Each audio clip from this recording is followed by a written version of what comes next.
5 seconds. Start. மாண்புமிகு தலைவர் அவர்களே, நம்முடைய மேதகு ஆளுநர் அவர்கள் சட்டமன்ற பேரவைக்கு உவந்தளித்த பேருரைக்கு நன்றி தெரிவிக்கும் தீர்மானம் இங்கே முன்மொழியப்பட்டிருக்கிறது.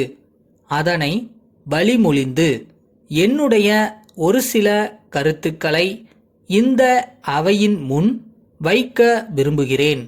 இந்த உரை வரவிருக்கிற நிதிநிலை அறிக்கைக்கு அச்சாரமாக விளங்குகின்றது என்று நான் சொன்னால் அது மிகையாகாது என்றே கருதுகின்றேன்.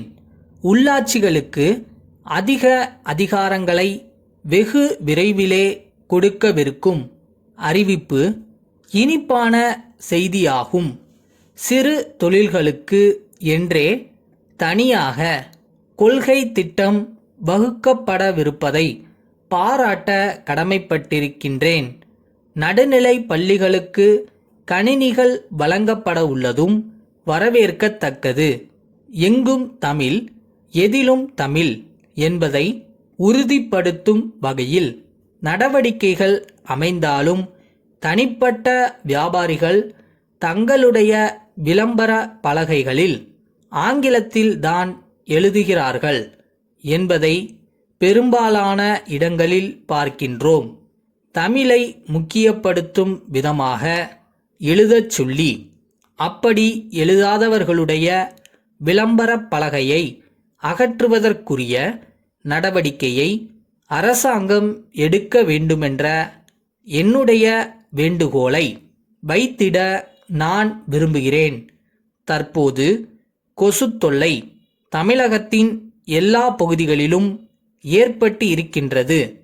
எந்தவித பாகுபாடுமின்றி எல்லோரையும் சமமாக பாவித்து கொசுக்கள் கடிக்கின்றன.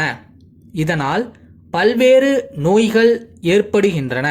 அப்படிப்பட்ட சுகாதார கேட்டினை உருவாக்காமல் தடுக்கும் வகையில் சரியான மருந்தை கண்டுபிடித்து மாநகராட்சி, நகராட்சி, உள்ளாட்சி அமைப்புகள் மூலமாக தெளிக்க வேண்டுமென்றும் மக்களை பாதுகாக்க வேண்டுமென்றும் கேட்டுக்கொள்ள ஆசைப்படுகிறேன். வீட்டு வசதி வாரியம், குடிசை மாற்று வாரியம் மூலமாக வீடு பெற்றவர்களுக்கு முழு வட்டியையும் தள்ளுபடி செய்து உத்தரவிட்டால்தான் பத்திரம் பெற இயலும். பல ஆண்டுகளாக உள்ள இப்பிரச்சனைக்கு தீர்வு காண நடவடிக்கை எடுக்க வேண்டும் என்று நான் வேண்டி விரும்பி கேட்டுக்கொள்கிறேன். மகளிர் ஆணையத்திற்கு அதிகாரம் தரக்கூடிய வகையில் சட்டம் இயற்றிட வேண்டுமென்று கேட்டுக்கொள்கிறேன்.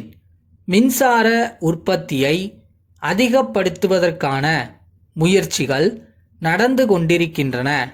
அதன் மூலம் தொழில்களை மேம்படுத்தி வேலை வாய்ப்பினை பெருமளவில் அளிப்பதற்கான நல்ல திட்டங்கள் வகுக்கப்பட்டிருக்கின்றன என்பதற்காக இந்த அரசுக்கு நன்றி சொல்ல விரும்புகிறேன்.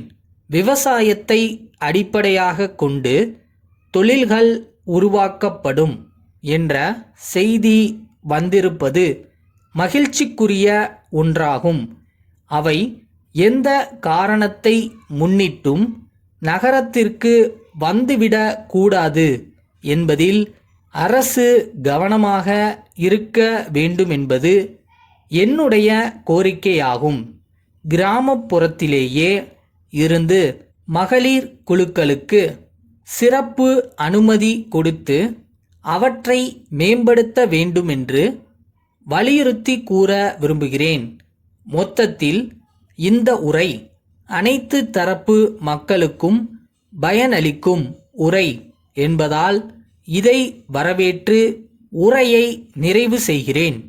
புதுக்கோட்டை மன்னர் சாலையில் அமைந்துள்ள சங்கரன் சகோதரர்கள் நிறுவனம், கன்னியாகுமரி நேசமணி தெருவில் இருக்கும் ராஜா கூட்டமைப்பிற்கு எழுதும் கடிதம். அன்புடையீர், தங்களது அக்டோபர் மாதம் 12ஆம் நாளிட்ட கடிதமும் அத்துடன் தாங்கள் இணைத்து அனுப்பிய 30,000 ரூபாய்க்கான கேட்பு வரைபோலையும் கிடைக்கப் பெற்றது. மிக்க நன்றி. தாங்கள் அனுப்பியுள்ள தொகை தங்களுக்கு அளிக்கப்பட்ட தள்ளுபடி தொகையை கழித்த பிறகு வரும் மீதி தொகை என்பது தெரிகிறது. அந்த தொகைக்கு மட்டுமே தாங்கள் கேட்பு வரைவோலையை அனுப்பியுள்ளீர்கள். தங்களுக்கு ஏற்கனவே வழங்கப்பட்ட பொருட்களுக்கான பட்டியல்களில் இன்னும் 5ற்கு தாங்கள் பணம் அனுப்பாமல் இருப்பதை தங்கள் கவனத்திற்கு கொண்டு வர விரும்புகிறோம். நிலுவைத் தொகையை உடனே அனுப்பி வைக்குமாறு தங்களை கேட்டுக்கொள்கிறோம். தங்களிடமிருந்து தொகை வந்த பிறகுதான் மேற்கொண்டு தங்களுக்கு பொருட்களை வழங்க இயலும். ஏனெனில் மொத்த விற்பனையாளர்களுக்கு நாங்கள் பணத்தை செலுத்த வேண்டியிருக்கிறது என்பதை தெரிவித்து தங்கள் பதிலை எதிர்பார்த்து காத்திருக்கிறோம். தங்களின் ஆதரவு என்றென்றும் தொடர வேண்டுமென விரும்புகிறோம். தங்கள் நம்பிக்கையுள்ள